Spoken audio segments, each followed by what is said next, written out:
In today's video, I want to talk about one of my favorite speculative zoology videos. It's about the series All Tommorrows. All Tommorrows is a series about the fate of humanity.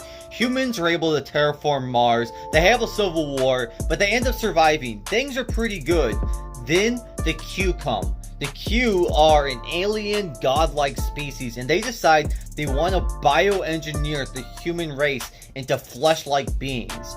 This is the fate of humanity when the Q came. The worms are the humans who had their skin elastically stretched out. Now they just dig under the ground mindlessly as they're blind, and they just eat whatever they come across, sometimes each other. The Striders were the humans that the Q found on Jupiter's moons. The moons don't have as much gravity, so they got really tall, but the problem was they had fragile bones, so even a gust of wind could push them on the ground, break their bones, and they would die. The Ruin Hunters were turned into a hunter-like species. They had the intelligence of like a chimpanzee or an ape, that's what it was reduced to. And in the future they call them the Ruin Hunters because they went throughout the world and found all the ruins of their land and involved themselves and didn't go extinct.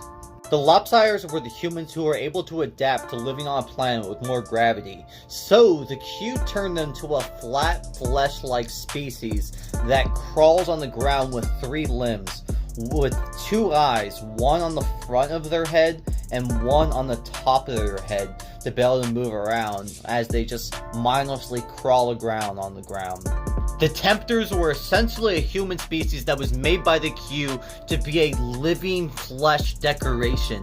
The females had 1 eye on each side and a beak on their head, and half of their body under the ground and half of it on land. While the males of the species were small humanoid-like creatures that would gather resources for the females because of their pheromones and would go into the pipe underneath, you know, to keep their species alive. But unfortunately, at some point, a meteorite hit their land, so they died.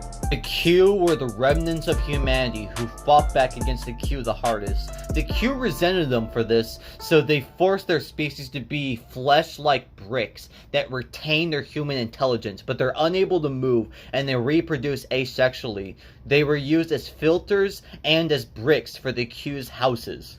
Insectophytes, I don't know how to pronounce it, but these creatures were made to have almost no intelligence like an animal, and just pretty much went on the ground and ate insects, used its claws to dig into anthills and eat bugs. Lastly, we're going to be talking about the Star People, or the humans who escaped the Q.